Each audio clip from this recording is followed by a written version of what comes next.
What's up, Dub Nation? Rich with Let's Go Warriors back again. And we are going to talk about everything tonight. Hope you guys are enjoying yourselves on Friday the 13th.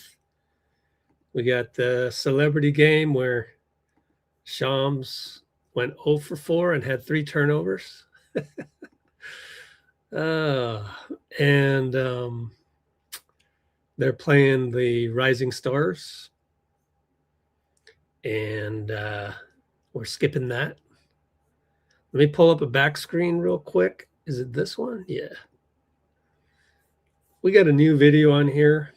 Maybe I'll play it silently in the background, but got the ad blockers on. Turn off the sound real quick. And this is in portrait mode, so it looks better on your phone. But Steph out there on Santa Monica Pier in LA getting his all-star festivities going. So wanted to update you on some of those things, but we're going to cover as much Warriors stuff as we can. And starting just really with the post-mortem for the trade. Now, before we just jump into that, let me hit pause on this one. So, plenty of, stuff to catch up on. The link is in the description and the comments. Daniel Barry's in the house. Thank you for being here. And I want to introduce you guys to our Discord server. I've got it on my DMs with the thumbnail. And if we go to the Discord, we can get caught up on some of the things that we're going to talk about. Up here, we've got feeds for VIPs. And if you want to join the VIP version where you get all these feeds, mostly from Twitter, that are, breaking news as of 4:41. I haven't used this account yet today, but yeah, that VJ Edgecombe named Rising Stars MVP. Cool. Santi Aldama is going to be NBPA vice president. And the president is Fred Van Vliet, I think. I forget. But I did report it. Oh, no. The president is former Warrior legal counsel, David Kelly. And I posted that in here once I got the PR spiel from NBPA PR. So, yeah, Andre Iguodala will end his term in July, and the new guy taking over used to be general counsel of the Warriors, of all people. So, yeah, if you wanted to join our Discord, put the link in here. It's on the Watt platform, which I made a conscious decision that we're going to stay with going forward. So there's our Discord. I'll pin it in the comments.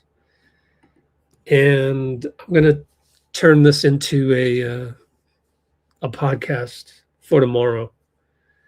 But let's go over what happened with the Porzingis trade, which was, based on my information, really supposed to be the Jaren Jackson trade, but it didn't happen. And you guys have gotten hints of that. And I basically explained it a while ago. And that video was, let's see, one of the lives. It was on the night of the trade. So Phoenix, and the first couple minutes. Oh, no description has been added to this video. Oh, shit. Huh. Well, that's the one that's supposed to have it. No descriptions. Maybe it's in the comments. Who knows if you got lucky or not. Comments are turned off. I didn't do that. Let's hit refresh. Content isn't available. Oh, there it is. Yeah, we got it. We're good. It's the ad blocker. So I spent the first 13 minutes talking about missing out on JJJ. And yeah, you can go there and check that out. Excuse me. So 5:30 mark. Taking notes in our description here. Talked about a lot of this KP-JJJ stuff in first 13 minutes of the Phoenix Warriors live stream on the night of the trade deadline. And what I want to talk about really is you saw how almost depressed I was that night. So that night we got Kristaps Porzingis, and let me just rehash. I was told, and I can't go into too much detail, kind of sworn to secrecy on that one. You know how we were looking at all different kinds of possible trades. The night of Jimmy going down, I texted Dean. I was like, we got to do something. We can't just do nothing. And well, I will say that Dean wanted to do nothing. I don't agree with that. We ended up doing something. We got Kristaps, obviously, but that's one of those things me and Dean will fundamentally disagree on forever and ever. But yeah, he thought it'd be good to just rehabilitate, if you will, JK, or reinvest in a stock, I guess, and try and raise it and make a trade in the offseason. I was adamant about trading Jimmy. So I was trying to find a trade that sent out Jimmy's contract. And one of the ideas I came up with that night, which Dean rejected, but I ultimately also rejected, was sending the contract of a guy that tore his ACL to a team that wanted to tank. For example, Sacramento Kings. So I was like, okay, what deals can we get for that? So maybe we can send out JK, send out Jimmy, and get Zach LaVine and DeMar DeRozan together in a package. Would that help? But ultimately, I decided not to go with that idea. It's kind of fun to come up with what I would say realistic ideas. So we really looked at that, and Dean didn't like it at all, obviously. A lot of people, would agree that Zach LaVine's contract is a horrendous contract, and it is. We can look at it. We go to I like looking at the Hoops Hype salary cap sheets because they show you, 4 years in total. So you can kind of get a bird's eye view of things. The good news is that it expires summer of 2027 when a lot of the Warriors guys expire as well. And we'll talk about that tonight quickly as well at some point. But, I wanted to talk about KP and JJJ off the bat. So you can see that the only guy we have on the books is Moses Moody and Will Richard. 15 million committed there. Podziemski likely to either ride this qualifying offer through, just like JK did this past summer, or we could replace that or tack on an extension after that. So a lot of negotiating to happen this summer with Podziemski among, not this summer, but next summer, 2027.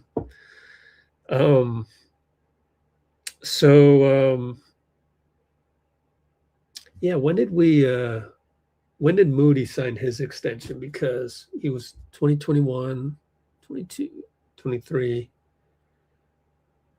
24. Yeah, fourth year. At the end of the fourth year is when I think he signed it. Let's see. When did Moses Moody sign his contract extension? Moody, I'm trying to get the timing on Brandon correctly here. This is his first year of making 11 million. So it was a 3 in October 2024. So 21, 22, 22, 23, 23, 24. 3 years, then signed an extension. Yeah, I think that's what happened. 21, 22, 22, 23, 23, 24. The deal begins in the 25, 26 season. I think that's what we're going to do with Podziemski. Who knows? Depends how he plays, I guess. But if he followed the same timeline as Moses, then he would sign an extension this October that would be tacked on the year after next. Okay. How did I get on this tangent?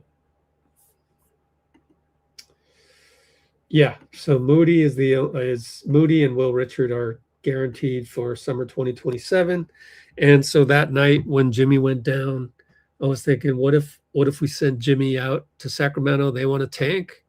So it's a good reason to tank is have one guy that can't play at all. Trade him and JK for Zach LaVine and DeMar DeRozan. But the problem with that is that the following February, when Jimmy would come back in our timeline, I think our team with Zach LaVine and DeMar DeRozan would be a worse team than Jimmy Butler coming back to that team. So ultimately, I didn't like that idea. And then we had the Anthony Davis idea where I was going to send them everything, 4 picks, pick swaps, whatever they wanted, get Clay back, but also get Najee Marshall and Max Christie in there and Anthony Davis, all 4 picks. It's just the whole thing, what you would do for Giannis. Now, the problem with that is AD is chronically injured, and we don't know his status. In fact, the latest and greatest on him is if we go to, I either put Anthony Davis inside of Dunleavy or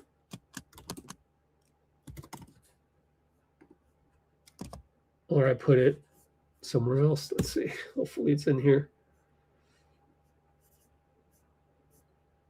Okay, so let me look up Davis.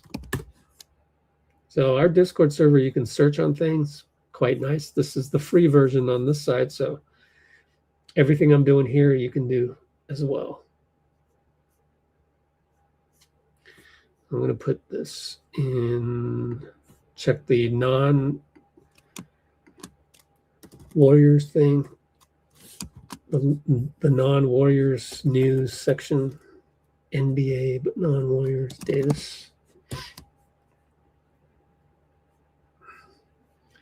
That was February 9th.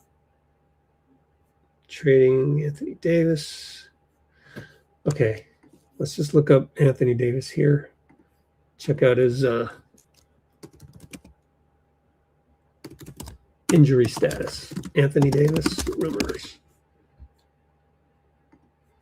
So I'm on Hoops Hype. I type in Anthony Davis rumors, and I can get the latest and greatest on his injury.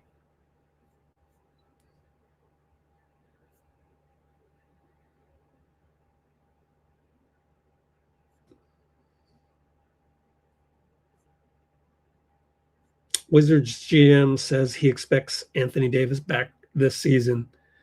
but the timeline will become clearer during the All-Star break. Now, my idea for that super blockbuster trade to get Clay back, to get Anthony Davis as damaged goods, but also get Max Christie and Najee Marshall, well, that was kind of met with some resistance from Ronald McPaul in our comments, who is a Mavs fan.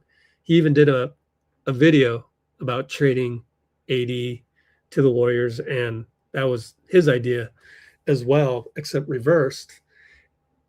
But when I sent him the idea of Max Christie, he said, well, I don't know, because they're starting to grow fond of Max Christie as well as Najee Marshall, but the Mavs were definitely trying to see if they could get a first-round pick for Najee Marshall.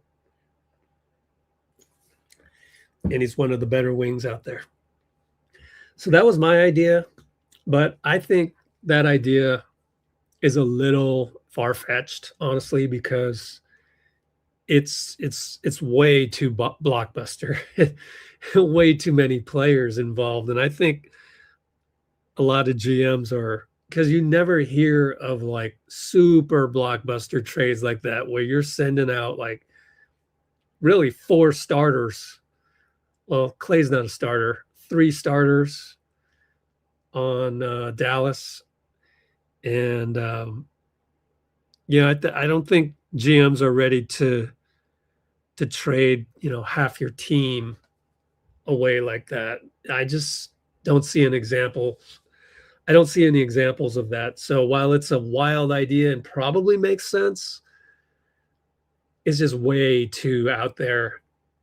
So actually, my idea for that, I've dialed those back. I'll know in the future that, I mean, everybody says, oh, we saw Luka get traded, we've seen everything. I don't think that's entirely true. We haven't seen the one where you're trading,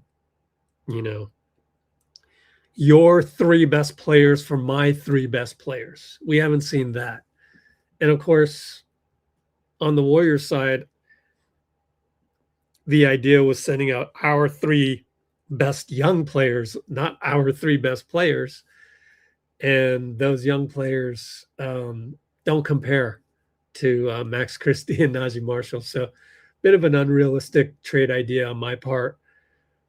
I think it was solid, though. I really do. If one of these days, a couple GMs are going to get together and do that. Now, the Luka thing, I think that's just a one-off because Nico was friends with Anthony Davis, so he had some extra admiration for the guy. So I don't fall into that trap of, oh, you've seen Luka traded so you can see anything. No, that's a one-off just because of the relationships involved. And sure, you could have 3 one-offs in a row. Doesn't make it a one-off anymore, right? But or even 2 one-offs don't make it a one-off anymore. It shatters the definition of a one-off. But we're not going to see another Luka trade possibly ever again. I think a lot of people have seen the destruction it caused with the Mavs franchise. If you follow on our Discord, you'll see that in the news the other day, there was a rumor that someone wanted to buy the Mavericks and get Mark Cuban to hop on board. And Patrick Dumont, the current new owner of the Mavs, said, nope, they're not for sale. We're not for sale. And I don't know if Mark Cuban ever confirmed that report or not. I'll bet you he would deny it. But it's like, too bad, bro. You sold your company for, $1 billion. You're supposed to die happy now. You're not supposed to, want the team back again. You're not supposed to have buyer's remorse. That's your own fault. So I hope Mark Cuban clears that rumor up and says, no, that wasn't anywhere near the truth, because that makes him look bad. So our Discord follows that. I mean, we just have a ton of information here that's all organized. I like to call this lowering the entropy of randomness and chaos into categorized subject matter. So to end the discussion on Anthony Davis, according to Hoops Hype, he's injured and has no timeline. So that wouldn't have helped us. Now, the Mavs eventually did trade him, obviously, to Washington, and they also were able to ship out 2 additional contracts that were bad for them. One was D'Angelo Russell, and the other one was Jalen Hardy. Is it Jaden or Jalen? I can't remember. Jaden, I think. Jaden Hardy. Yeah. Who I think is a pretty solid player. We saw him play in the finals against OKC and Western Conference Finals that year. But the Mavs were able to get rid of, in real life, the Mavs were able to get rid of Anthony Davis and Jaden Hardy. The draft pick situation, they did not, my idea was way better in terms of the haul of draft picks they would have gotten. So, I mean, it's debatable. I just don't know that any GM would have the balls to ever trade half of their team away for the other team's half of their team. Yeah, you just don't see that happening. So then that day, so I'm sitting there going, okay, we got Kristaps Porzingis. My Anthony Davis idea is probably not realistic, but I would have done it. And then I called up one of my buddies, and he's got inside connections, right? And I'll say this. I'm sworn to secrecy on this, but I'll say this much. My guy, I used to run a basketball league in the Bay Area. So I know I got a lot of guys that play basketball here in the Bay. It just so happens that this guy has played basketball with somebody high up in the Memphis Grizzlies. And if you kind of know, you know. So that's how he knew. And we got to talking. And again, I can't say everything because it is kind of embarrassing for the Warriors. And yet, I don't know that I also am going to backtrack a little bit in that, has anybody ever been in a situation where let's say you put in a bid for a house, or let's say you put in an application to rent a house or rent an apartment. We're not even talking about buying a house, even though I have been in those situations myself. But if you don't go all out, it shows. You can kind of sense the energy of it.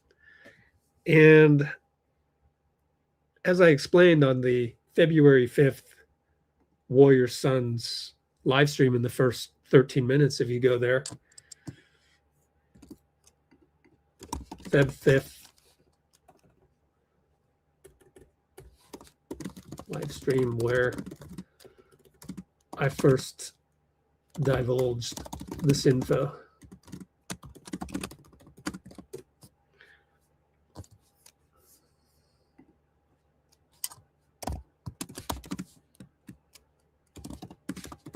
Just put this in the notes.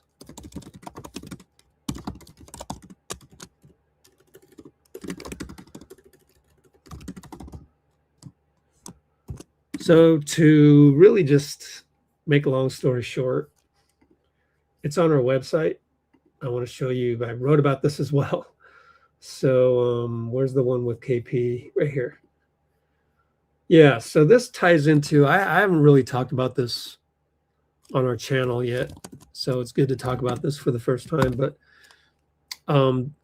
did Dunleavy really not include Draymond in it? Well, actually, I did talk about this because I remember scrolling through Discord for you. If you just go to the Dunleavy Lake of Management section and scroll up, you'll just eventually stumble upon my posts on that Well, Ramona Shelburne found out, and this is why I can say more about it, because it's public knowledge. The Warriors were, sort of thinking that there might be a possibility with Giannis. Now, this whole controversy about, was Draymond ever close to being traded? Dunleavy's on the podium and he's agitated.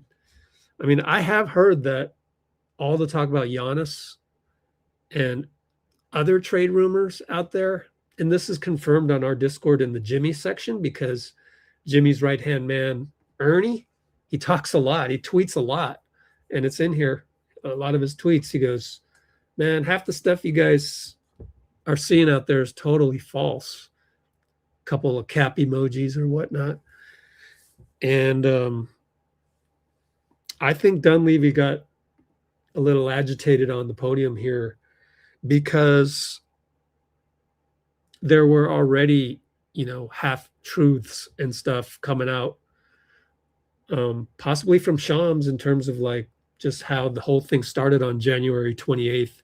If you go to the Dunleavy section and scroll up in chronological order to that, it was Shams saying that Giannis is ready for a new home. Literally used those words that kind of got everything kickstarted. And Ramona Shelburne later said that the Warriors had inquired about JJJ, and basically, from what I know, we were the main team to potentially get JJJ. Then Utah swoops in. Ramona's already said that you're kind of, how did she word it? Let's go look it up. I don't want to get this wrong. My OCD journalist hat is now on. So let's look up Ramona Shelburne. Let's play a little bit of what if. The Warriors had extensive conversations with the Grizzlies, yes, about Jaren Jackson Jr. a few weeks ago, according to sources, but they tabled those discussions when the Bucks signaled they were open to discussing Giannis, because they'd need those same assets in that trade. Utah came in with 3 firsts for JJJ, and here we are. The other thing I want to go over is the Brett Siegel article that kind of was the same as this, a post-mortem. And I literally want to click on this one and read out a couple of things, because it's important.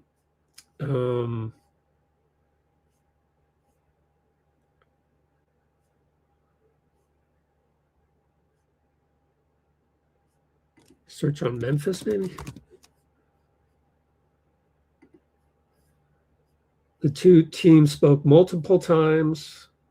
Yes. The Grizzlies' steep asking price of 3 first-round picks. My information does not concur with that.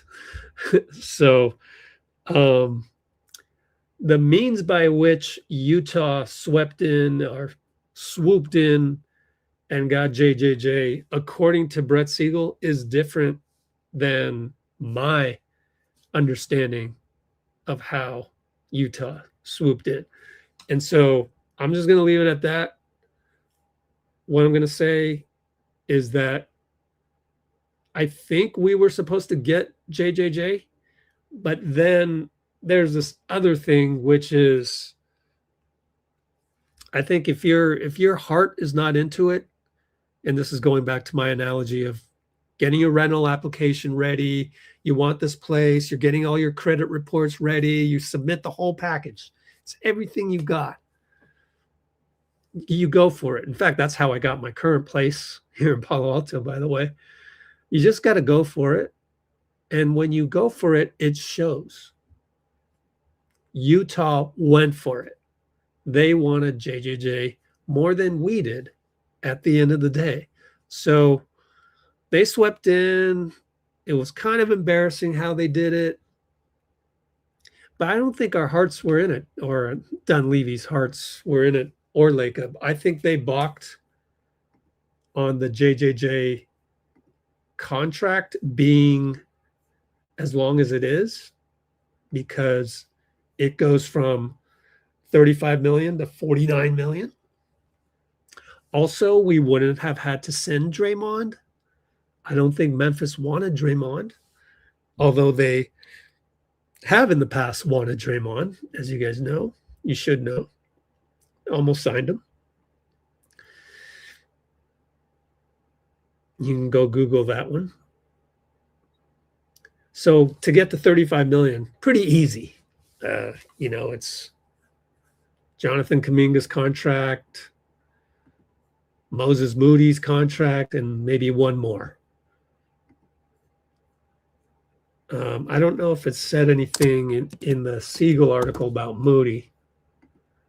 Despite the Grizzlies expressing interest in Moses Moody, the Warriors were unwilling to move him for Jackson. Well, my information does not concur with that. Come on now. It's JJJ. Come on now. But hey, maybe my information's wrong and maybe his information's better. I don't know. Or maybe his information is coming from the Warriors side and they want you to believe that, whereas my information is not coming from the Warriors side. I don't know that it ever will. I don't know. People at the Warriors, to me, are, I don't know. I need to meet more of them. But the ones that I've met so far, they don't jive. Anyways, you see how long this contract is right now? You're committing $50 million the year after you don't have a contract for Steph yet.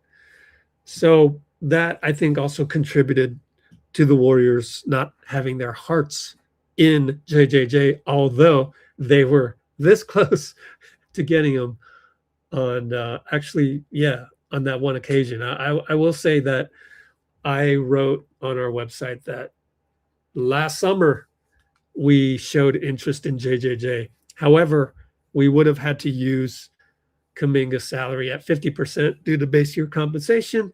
So it was a little more difficult for both sides, especially the Warrior side, to actually get JJJ in the summer.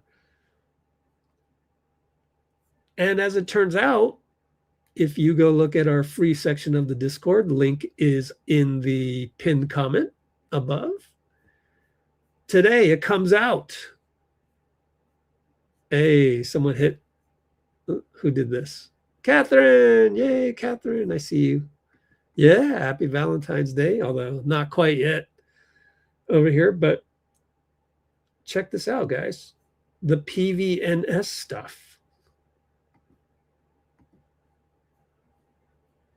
I added the fact that Dr. Nirav Pandya tweeted about the PVNS stuff. And it turns out Jaren Jackson needs to go and have surgery. So he's going to have surgery to fix this PVNS stuff that didn't appear until they did the MRI. So I think we dodged a bullet. So maybe that was good news. And the MRI came after the trade was done because, you know, you want to do a scan of the prized asset that you just acquired and showed that he has PVNS, which is a benign tumor, but according to Pandya, Dr. Pandya, it can lead to localized ligament cartilage damage. So I don't think we would have had Jaren Jackson fully healthy. So oddly enough, it turns out that the guy we were sort of on track to get, I don't want to say supposed to get, that's a little too strong of a word. The guy we were sort of on track to get ends up having a season-ending injury. And can we get lucky with Kristaps Porzingis? And hey, maybe this will turn out okay. So that's kind of my rehash, my post-mortem of the trade. Shivansh. All right, Dean and Shivansh and dude with the Chinese name, what's up? All right, so everything is kind of hinging on Kristaps Porzingis. And this is the Bleacher Report post on Instagram. There was one as well of Jonathan apparently taking too much food, but then people in his camp are denying it. And it's just, Steph had to step in on IG and said, sorry, bro. And everybody backed off. According to Ernie, Jimmy's guy, they deleted the IG version. Is this one still up though? Yeah, they left the Twitter one. Okay, but I digress. What was I going to type in? Can't remember what I was going to do. Great. Oh yeah, the Warriors schedule. So let's look at the calendar version because it's nice and pretty.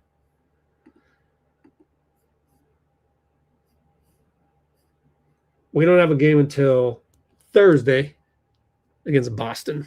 Boston coming into town. So 3 more extra days off. I'm sure the Warriors are going to practice on the 17th and 18th. So we will get an update from our super awesome Warriors beat writers. And hopefully we'll have both Steph and Kristaps ready to go that Thursday. But yeah, that's just sort of looking at the Warriors in terms of a roster perspective. Now I want to go back to the Warriors' salaries for the next 4 years, or including this one, so for the next 3 years. And we, or I should say, Dean and I have already started talking behind the scenes about what are some ways to save some money here. I'm looking at the Draymond contract. So I'm working on this. It's a thought process.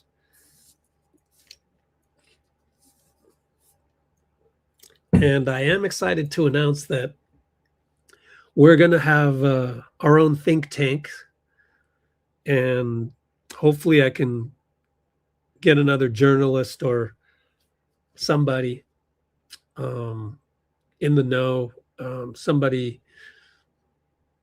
who covers the Warriors in a journalistic fashion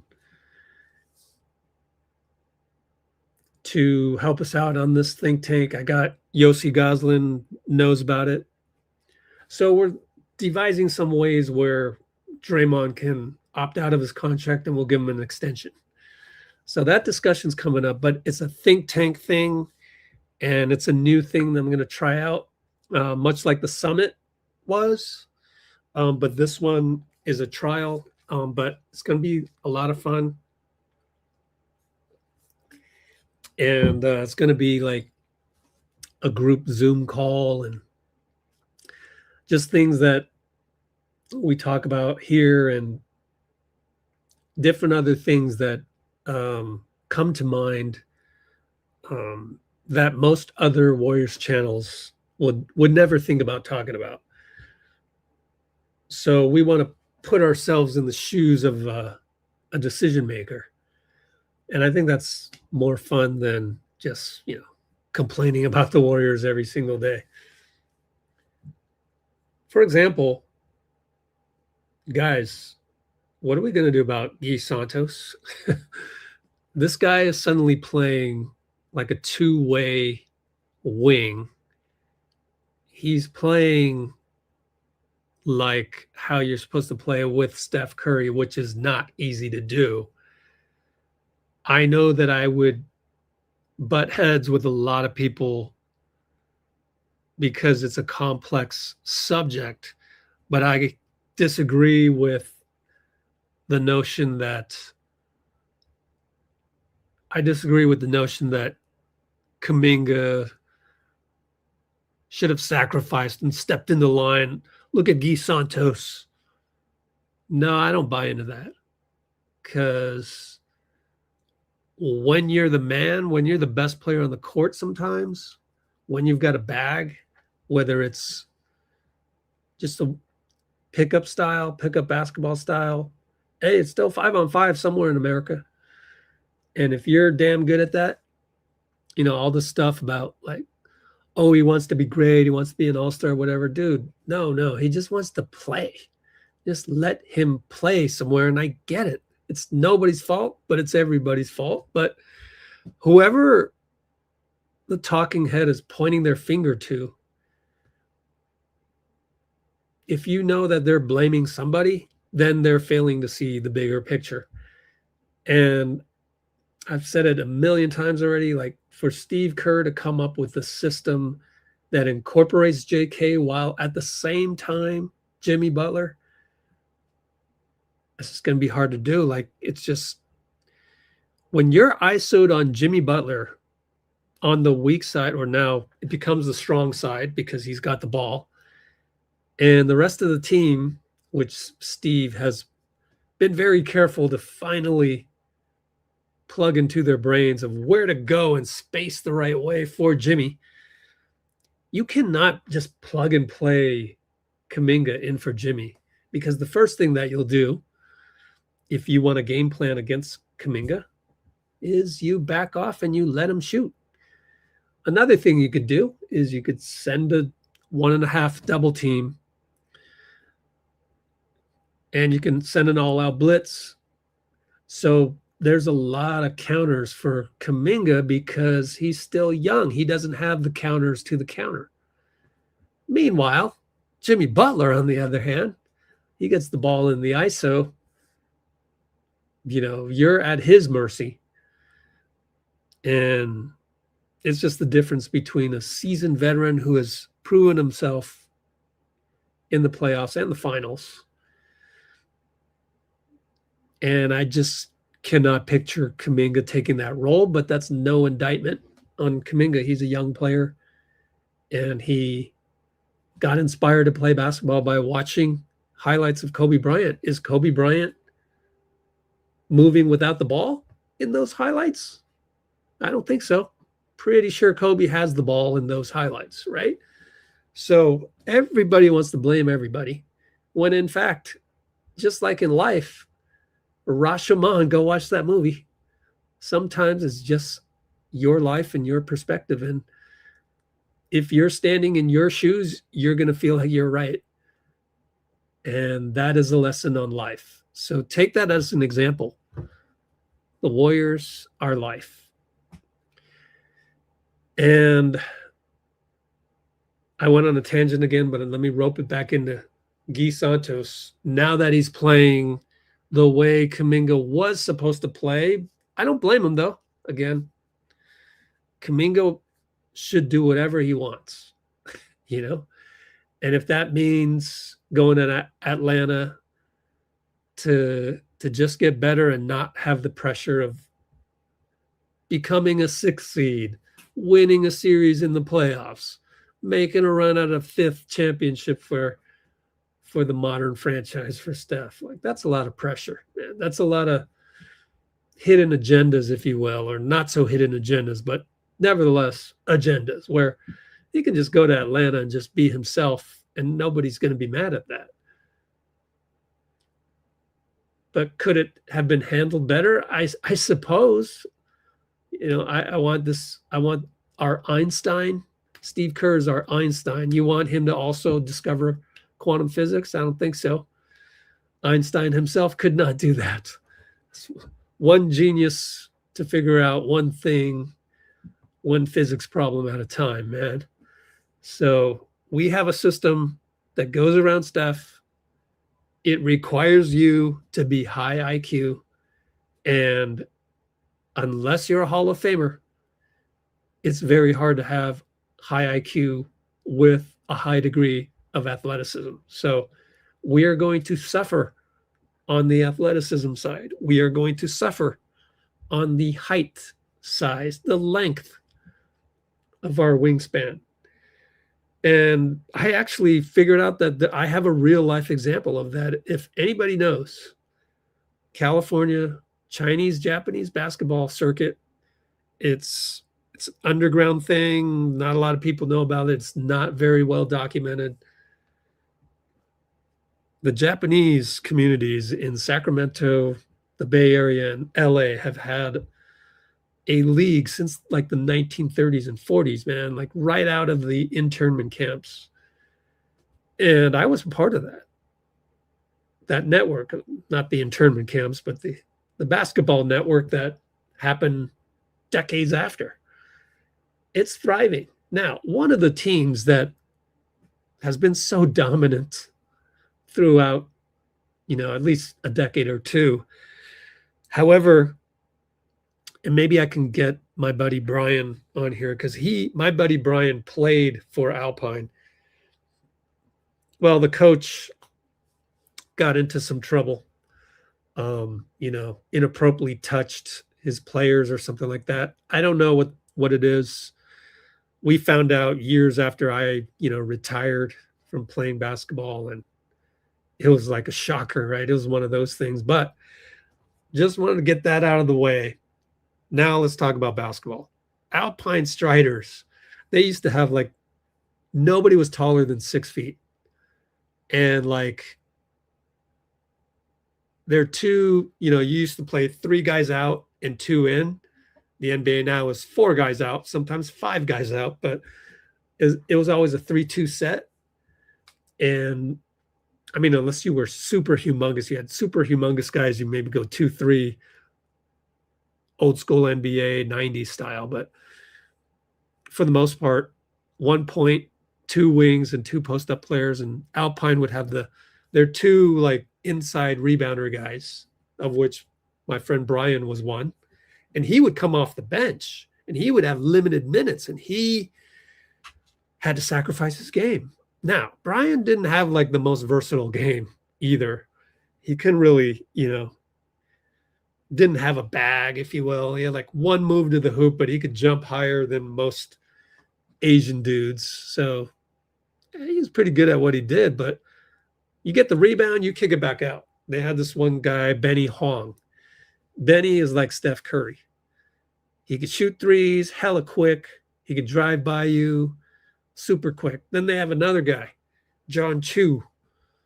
His whole job, maybe not as quick, maybe not as awesome at penetrating because you're so small and quick, but he's not quite as small, not quite as quick. So he's the 2 guy. He's the 2 man. He could shoot the lights out, right? So they had their own little, Steph and Clay situation. But the thing that reminds me of the Warriors and Alpine is that everybody's job is to get the ball to Benny. And I saw Brian. Brian's playing for Alpine. He's winning championships as a team together, Only 1 trophy. That trophy goes to the coach. No individual trophies. It's just prestige. It's just honor. It's being proud that you were part of a championship. Nobody's documenting this, but it's part of basketball. And I said to myself, nah, I'm never playing for Alpine. I can sacrifice. I've worked in the gym way too hard to develop my own little bag. I've rewinded the VCR. You know how hard that is? There's no slow-mo with VCR. And I'm watching footwork of Michael Jordan to help my game, right? Like all those hours, I'm not going to sacrifice that. I just will not. I'd rather die trying to topple that dynasty. So I feel for Jonathan Kuminga and everybody else. And now it seems like Warriors Twitter is finally understanding the fact that a lot of guys don't want to come here and play for the Warriors. By the way, this is not, new news. This is old news. We could just go look at the rosters. Speaking of which, Chris Paul retired today, right? We can segue right into Chris Paul, and then I'll call it a night because we're on the 49th minute. I mean, that was a hell of a roster, wasn't it, with Chris Paul? I went and looked at that roster, man. Look at this roster, guys.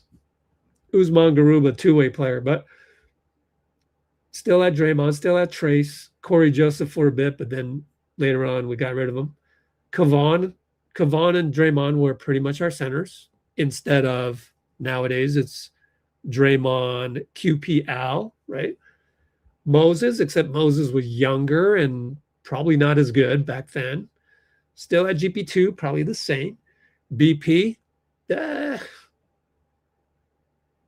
similar to now. Lester Quinones, Jerome Robinson, a Guy Santos who is not quite as good as the Guy Santos of today. And then Andrew Wiggins and an older Klay Thompson. I mean, you know, this roster is not that athletic. It's not that talented, other than Steph. I mean, Draymond was better than he is now, but not like marginally better. I mean, these rosters are not that great, right? They're still devoid of said talent and athleticism and length. Even the championship roster, right? What was the X factor on the championship roster? Say it together with me. Otto Porter Jr. being a starter in the finals. 6'8", can shoot the three, can drive, can defend. We had Jordan Poole off the bench for some firepower. Pretty much the same. I mean, Andre didn't play that much. Bielitsa, remember Bielitsa was actually pretty shaky here and there. He wasn't like totally solid. Kudos to him, though. He got a ring. That's what matters. Obviously, Andrew Wiggins, we all say he's the second best player on that team. And, you know, Klay Thompson, that was just coming back from injury. Like, this roster also does not jump out at you. And that's the championship roster. So all the angst that people have over our roster, guys, that's just what you get with Steph. It's just what you get with Steph. And that's fine because Steph can make shots from anywhere on the floor. So that's really it. Just understanding that in the grand scheme of things, we're probably never going to have athleticism. And that's why I want to get an AAU guy in here. I want to get, maybe I can call up Doc Martin because we've had him on our drafts live streams, which again, that was kind of funny to me that Bloomer was like, you going to do a live stream on during the draft? We've been doing that since like 2019, actually 2020, I think. Yeah. So when you do a workout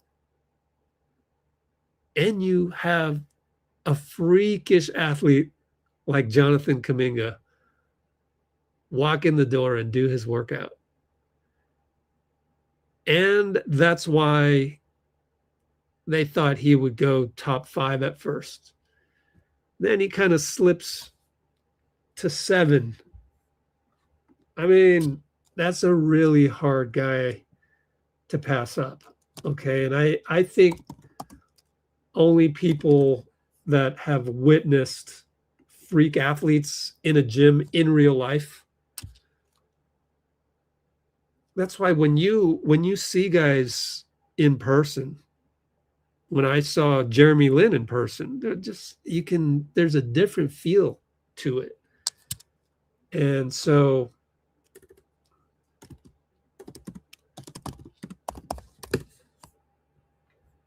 I don't blame Lacob for picking Jonathan because I think every GM would have picked Jonathan.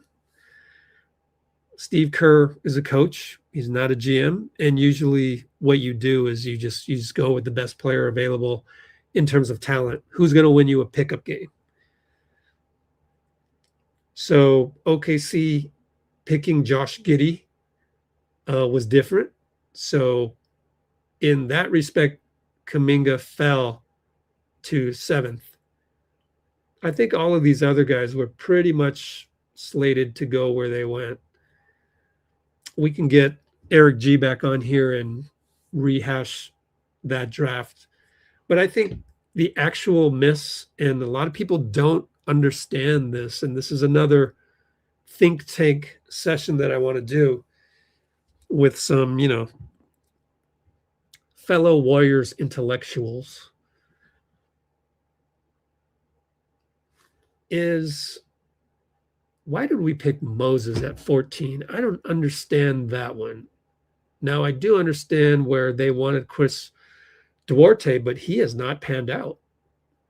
So you had Trey Murphy and you had Jalen Johnson at 20th. So I think the biggest miss was actually, to me, it was Moses Moody, because you still could have had 2 or 3 if you count Kai Jones. I guess he's a center. I see him as a power forward, though, but 6'11". You could have had some pretty good athleticism between these two guys. So you had 3 wings left over in the top 20, and you picked the wrong one out of those 3. And that's why I think Moses is the biggest miss out of this, because that's when you're supposed to pick the complementary guy to Steph.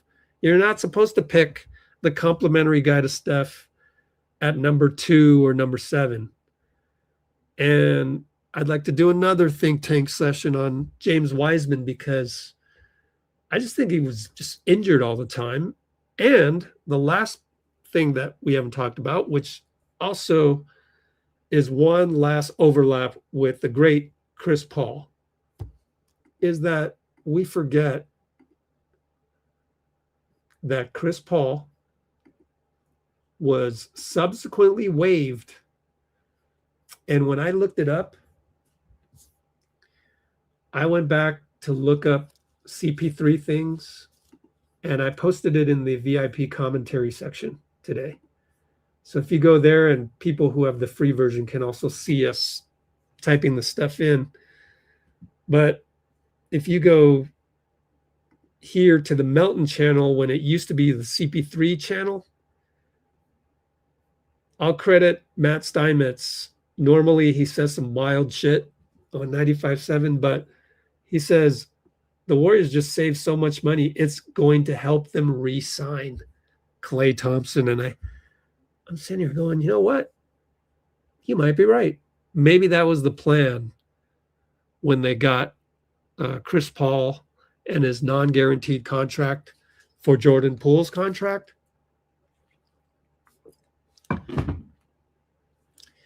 Maybe they were hoping that they would waive Chris and be able to sign Klay. Now, the problem with that is that Klay had regressed to a point where he couldn't keep up with 2s and 3s and 1s, especially on the defensive end. And I got to credit Eric G again for really making this observation, is to put a 6'3" guy out there on defense with a 6'7" Klay Thompson, who really can't guard the other wing or the other point guard or the other 2 guard, then you're in trouble. And then Klay's ego, which made him great at the same time. So again, it's really nobody's fault. It just happens. Klay pretty much hates the idea of coming off the bench anymore. And my inside information told me that that was the plan. So next year, you're coming off the bench, Klay. That's that. But we want you to sign this contract. He goes, no. So we got unlucky as well, because there were actually not 1 but 2 landing spots where he could still start. And so as much as you want to blame Steve for not integrating Kuminga, you need to assign the same blame to Steve for not integrating Klay and coming up with some wild defensive tactics for that. Maybe not having Stackhouse then or something. I don't know, but he had Atkinson. And in any case, Chris Paul was his being waived was supposed to help us keep Klay. It did not happen. And then Klay led to Kyle Anderson and Buddy Hield, and people have been complaining about the roster ever since, even though Jimmy Butler came and saved the day, and everything was going great once we had figured that out after a rough start.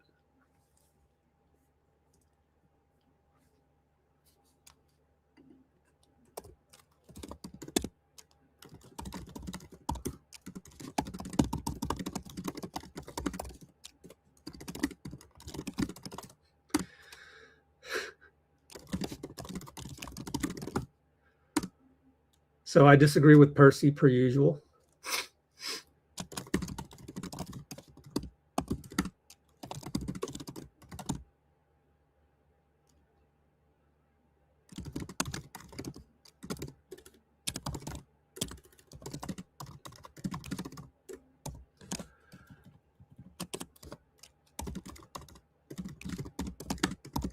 Well, I'm going to come out with the membership to do think tank stuff. So you can join us or not.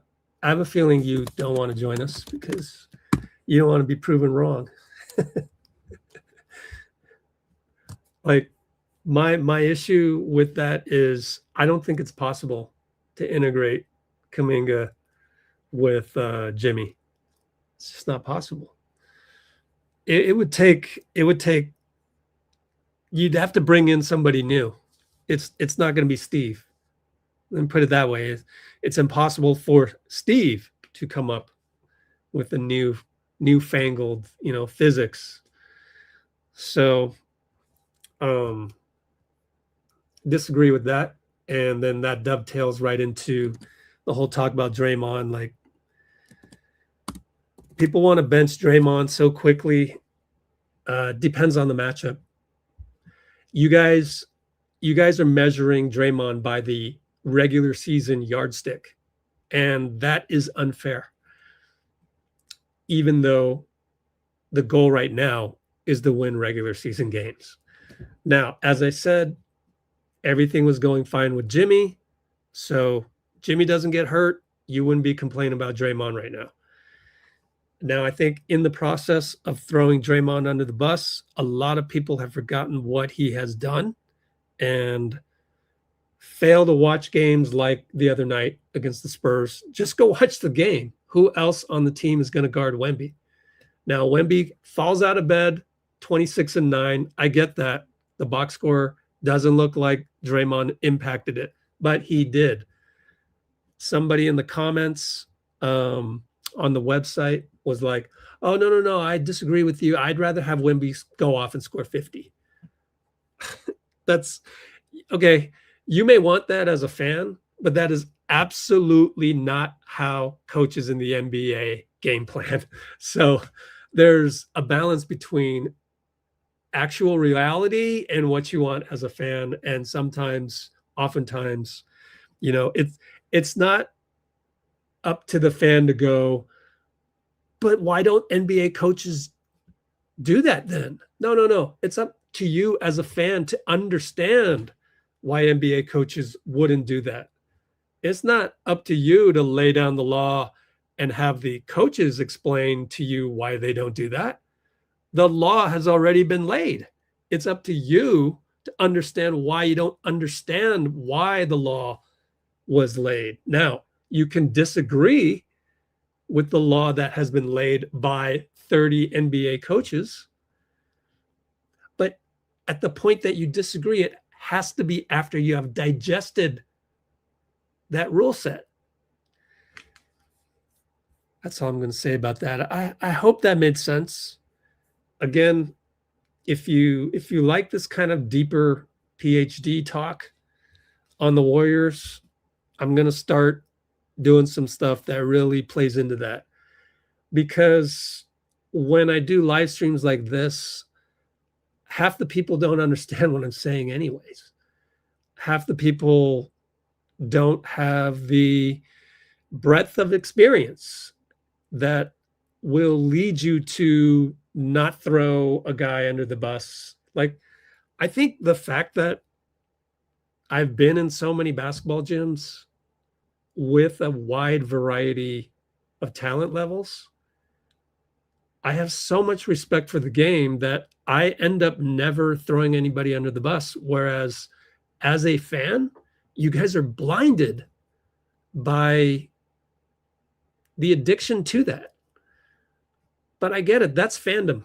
That's fandom for you.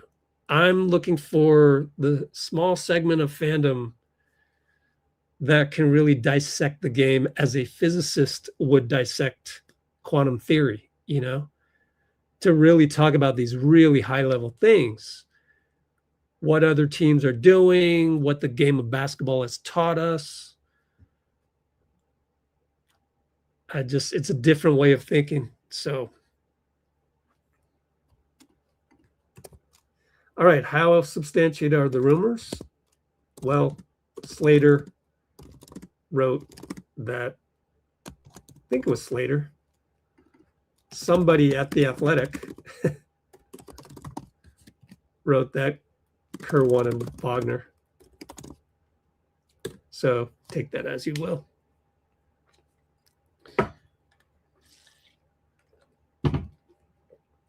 Again, to me, because I have been in gyms where some kid just rises up out of the ground, smashes over everybody with his elbow at the top of the circle. That turns heads. And then the next question you go is, okay, can he play in a 5-on-5 setting? And then the next question after that is, okay, if I give him the ball, can he destroy all these guys? And you know what? Kuminga checked off those boxes. And I don't want to hear more and more guys off of Twitter evaluate Jonathan. I'm tired of that. I don't want to hear guys on the radio evaluate Jonathan. I want to hear evaluators evaluate Jonathan. I want to hear a bunch of guys that saw Jonathan look at each other and go, nah, he's not going to fit on the Warriors. That doesn't happen. Like, when you see a freak of nature like that, you're putting him on your team and you're saying, we'll figure it out. This guy's too much of a freak of an athlete to pass up. And that happens. So when Steve is like, oh, I don't give a shit about that, and Steve can do that. Now you're thinking because Steve wanted Wagner, that means 29 other coaches wanted Wagner. See, that's the problem with NBA fandom. They take one and then they apply it to 29 other. Don't fall into that trap. No, actually, this is the opposite of that. Because my analysis of the situation is Steve is a little bit of a black sheep. Like, he grew up in a situation where, for the most part, he never got to feel what it was to be the main man. He always had to sacrifice for that main man, whether that was, and he observed Kobe. Obviously, he was on the same team as MJ. And in the Spurs, you get the ball to Tim Duncan, right? And you have a certain role. So Steve is all about roles and roles and roles and roles and roles. And honestly, to a fault. This guy is role player to the max. To a psychotic degree, man. And I mean, that may not be true. That may be just me hyperbole. But have I gotten your attention now? Like, there are some guys that are just so purely role player types that Jonathan walks in the room. He has all these freak athlete things, but he goes, oh, he's nowhere close to MJ. Oh, he's nowhere close to Kobe.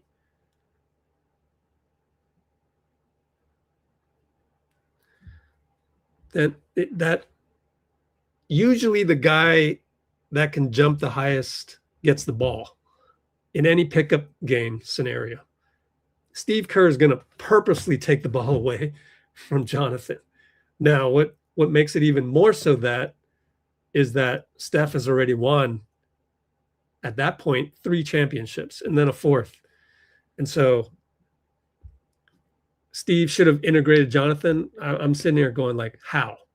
That's like Einstein discovering quantum physics. Now, that part is hard for a lot of people to understand because they don't understand physics to begin with.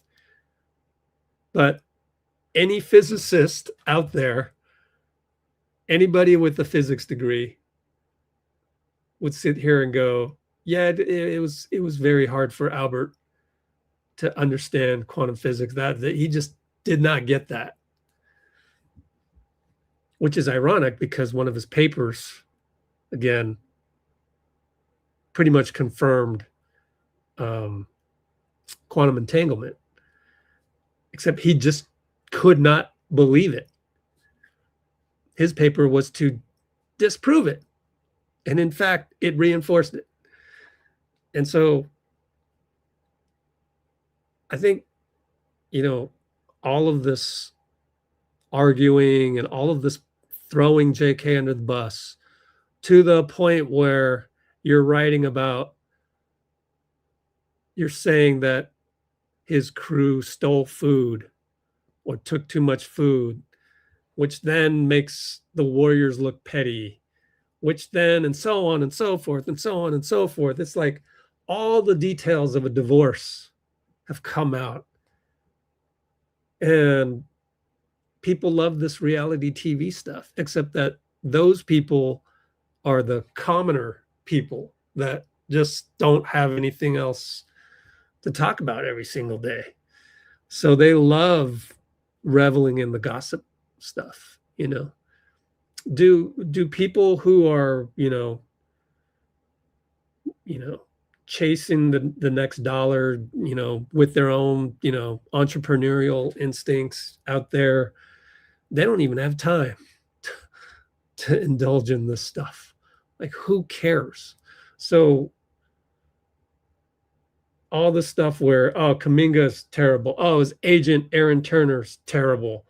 Like, everything just lacks compassion, number one.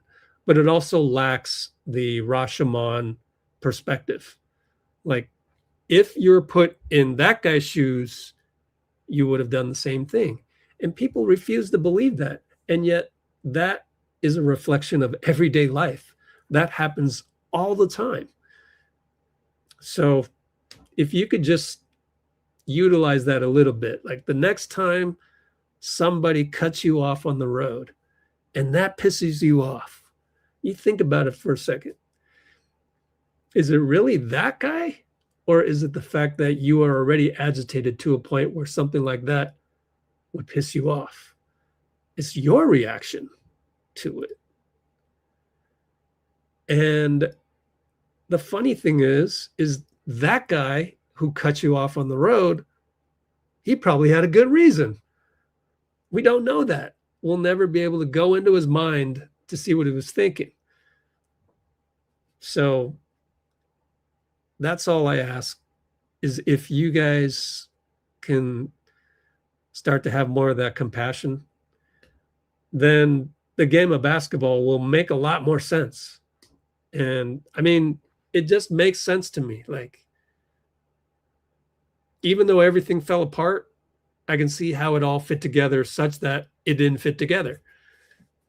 And there's no one to blame. It just happens. It's basketball. And so I've told quite a few stories of my own with forming teams in Asian leagues and whatnot, and all of this bickering and all these grudges and all of these, pieces that don't fit, and, all of these, Alpine Striders being just like Steph and Clay, and then the coach gets arrested for molestation. It's just like, I've seen it all, man. And like, it's just life. Life is complicated, but you don't need to, be outraged at every little detail. That's all I got to say. So I'm done. I've been on here for an hour and 14. And yeah.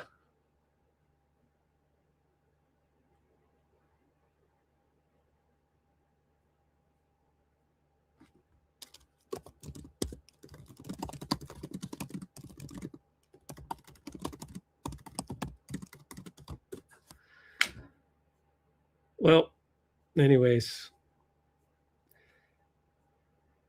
it's already been identified that Percy and I don't agree on many a topic, and it's just 9 times out of 10.